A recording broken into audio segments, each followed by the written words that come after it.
নমস্কার, হিজিবিজির একটি নতুন ব্লগে আপনাদের সবাইকে স্বাগত। বেশ কিছুদিন পর আবার ব্লগ আপলোড করছি। আসল কথা, এখন এখানে ক্রিসমাস সিজন।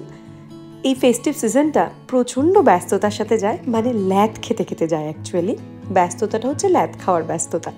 সারাদিন কাজকর্ম কম, শীতের চোটে জবুথবু হয়ে বসে বাড়িতে সিনেমা দেখা, আর তার সাথে অনেক অ্যাক্টিভিটি করা। ভিডিওর শুরুতেই হয়তো দেখলেন আমার ছেলে আর আমি মিলে সেই দীপাবলির জমানো মোমগুলো দিয়ে দুটি সুন্দর ক্যান্ডেল বানিয়েছি। তারপর প্রতিদিন ছেলের ওই ক্রিসমাস কতদিন বাকি সেটা আপডেট করা, তারপর আমাদের একটু ক্রিসমাস মার্কেটে টুকিটাকি ঘুরে বেড়ানো। যে কোনো দোকানেই এখানে একটা ক্রিসমাসের আলাদা সেকশন করা হয়, যেখানে decorative item, gift item, chocolate, নানান ধরনের জিনিস বিক্রিত হয়। তার সাথে বিভিন্ন ধরনের প্ল্যান্টিং পটও থাকে। জানেন, এই পটটা যেমন দুর্দান্ত দেখতে, খুব কিনতে ইচ্ছা করছিল, কিন্তু এটা তো ক্রিসমাস ছাড়া অন্য টাইমে ব্যবহার করতে খুব একটা ভালো লাগবে না, তাই নিয়ে নিই। কিছু কার্ডসও দেখছিলাম, তবে আমরা সবসময় চেষ্টা করি হাতে বানিয়ে কার্ড দেওয়ার। আমার কিন্তু ছোটো বয়স থেকে জমানো প্রত্যেকটা গ্রিটিং কার্ড এখনও আছে। আমাদের দেশে গ্রিটিং কার্ডের চলটা এখন কমে গেলেও এদেশে কিন্তু এখনও গ্রিটিং কার্ডের চল আছে। বিশেষ করে আমার বাড়িতে এখনও 2-3 বছর ধরে 3-4টি আমাদের আগের বাড়ির মালিকের নামে গ্রিটিং কার্ড আসে। আমরা খুলি না, কিন্তু দেখে বোঝা যায় যে তার হয়তো খুব সম্পর্কের কেউ বা পুরনো কোনো নেবার এখনও তার অ্যাড্রেসে তাকে গ্রিটিং কার্ড পাঠিয়ে যায়। এবং আমাদের প্রত্যেকটি নেবার বাড়িতে গ্রিটিং কার্ড পাঠানো বা আমরা তাদের দেওয়া, এই ব্যাপারগুলো কিন্তু এখানে চল আছে। তাই এদেশে আসার পরও গ্রিটিং কার্ড কালেক্ট করা বা জমিয়ে রাখার যে অভ্যাসটা, সেটা আমার রয়েই গেছে। প্রত্যেক বছরের গ্রিটিং কার্ড আমি জমিয়ে রাখি, আর পরে ক্রিসমাসের সময় সুন্দর করে সাজিয়ে দিই। কে জানি, হয়তো ছোট ছোট কাগজের টুকরো, কিন্তু এগুলোর মধ্যে যে কত স্মৃতি কি করে বোঝাবো। যাই হোক, চলুন দোকানগুলো ঘুরতে ঘুরতে অনেক কথা তো বলেই নিলাম। দোকানের এই প্রত্যেকটা জিনিস না কিনি নাড়াঘাটা করতেই খুব ভাল লাগে। এই কাপটা দেখেছেন, এটা আমি ছেলের জন্য কিনেছিলাম, যদিও ও এখন প্রতিদিনই দুধ বা হট চকলেট যেটাই দিচ্ছে সেটা ওটাতেই খাচ্ছে। আমরা মোটামুটি এই ধরনের অ্যাক্টিভিটি বই খুব কিনি। এখানে এটা খুব ভাল লাগে, ক্রিসমাস, ইস্টার, এই প্রত্যেকটা অনুষ্ঠানকে ঘিরে বাচ্চাদের এজ গ্রুপ হিসাবে বিভিন্ন ধরনের অ্যাক্টিভিটি বুকস, বিভিন্ন ধরনের কালারিং বুকস পাওয়া যায়, যেগুলো বাচ্চাদের নিজেদের এই অনুষ্ঠানগুলোর সাথে আরও সুন্দরভাবে ইনভলভ করে দেয়। দেখুন, এগুলো হচ্ছে একটু বড় বাচ্চাদের জন্য শব্দজব্দের ব্যাপার, আর তার সাথে তো বিভিন্ন গিফট আছে।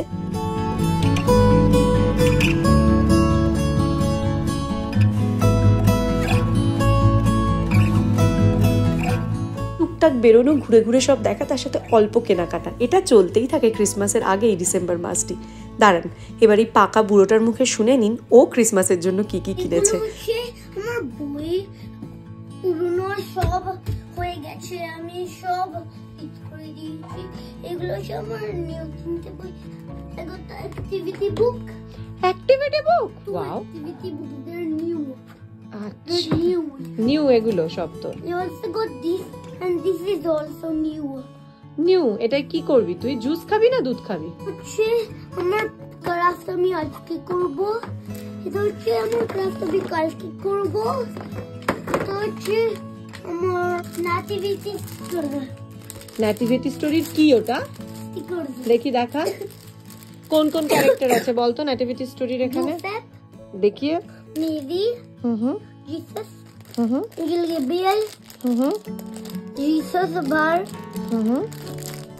Sheep, donkey, shepherd, king.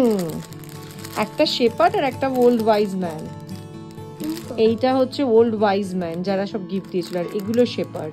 দেখ, এদের মাথার এগুলো অনেক বড় বড়। হ্যাঁ, এটা হচ্ছে কিংটা।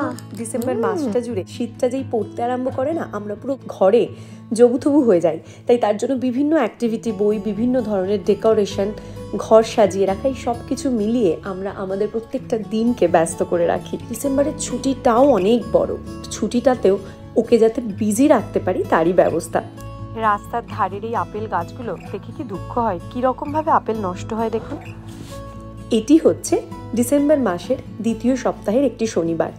আমরা সকাল সকাল বেরিয়ে গেছিলাম আমাদের কমিউনিটির ক্রিসমাস ফেরিতে। এখানে বিভিন্ন কমিউনিটি থেকে নিজেদের মতো করে ক্রিসমাস ফেরি, আমাদের যেমন মেলা হয় ওরকম করে, ছোট ছোট সব ব্যবসায়ীরা বিভিন্ন জিনিসের স্টল করে, তার সাথে ফেস পেন্টিং, বাচ্চাদের জন্য নানান ধরনের অ্যাক্টিভিটি।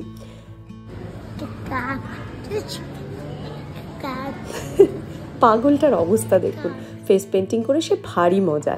তারপর পেটে একটু ছুঁচোয় ডন মারছিল, তাই আমরা চলে এসেছিলাম খেতে। খাওয়ার জায়গায় একটা জিনিস দেখাই, এই যে বক্সটা দেখছেন এটা কিডস মিল নিয়েছি। এই প্রত্যেকটা বক্সে না খুব সুন্দর সুন্দর অ্যাক্টিভিটিস থাকে। এই বয়সী প্রত্যেকটি বাচ্চাই যেহেতু অ্যাক্টিভিটি করতে ভালোবাসে, তো রেস্টুরেন্টে গিয়েও যাতে ওরা বোর না হয় তার জন্য এই ব্যবস্থাগুলো সবসময় থাকে। তো আমরা বেশ মন দিয়ে করছিলাম। ইভেন এই বক্সটার গায়েও ছিল যে এই দুটো ফটোর মধ্যে কি কি পার্থক্য আছে বের করো। তো বেশ মজা করে আমরা খাচ্ছিলাম, কম ওগুলো বেশি করছিলাম। আমাদের ক্রিসমাসের সময় প্রত্যেকটি মল খুব সুন্দর করে সাজায়, তাই ভেবেছিলাম যে কয়েকটি মল ঘুরে দেখবো।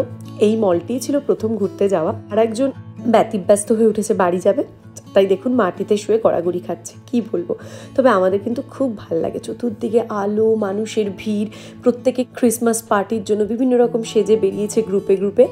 তবে আমরা একটা খুব কাজ করতে চলে এসেছিলাম। এটি হচ্ছে লাশ। এখানে হ্যান্ডমেড বিভিন্ন ধরনের সোপ, বাবল বাথ এগুলো পাওয়া যায়। আমাদের দেশেও লাশের প্রচুর শপ আছে। আমি সত্যি এগুলো সম্বন্ধে জানতাম না, এদেশে এসেই জেনেছি। তো আমার ছেলে হওয়ার পর থেকে আমরা ওকে ক্রিসমাসের দিন একটা বাবল বাথ গিফট করি। কারণ এখানে কিন্তু বলে ক্রিসমাসের দিনে সবাই খুব সুন্দর করে নিজেকে টাইম দেয়, নিজেকে গ্রুমিং করে, ভালো করে চান করা, নিজেকে প্যাম্পার করা। মানে ক্রিসমাসের দিনটা এরা প্রত্যেকেই নিজের কিছু না কিছু প্যাম্পার সেট কেনেই। তো আমরা আমাদের ছেলেকে ওই একটা করে বাবল বাথ দিই লাশ থেকে।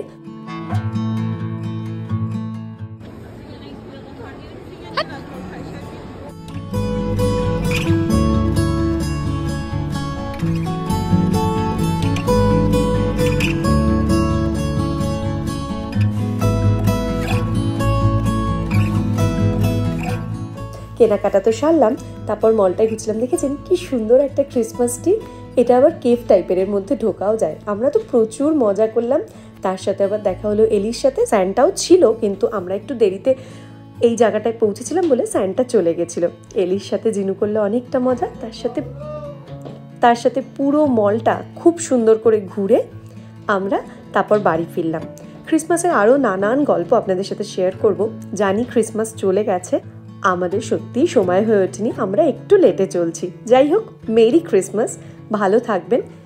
ডিসেম্বর মাসের নানান গল্প নিয়ে দেখা হচ্ছে পরের ব্লগগুলিতে। টাটা।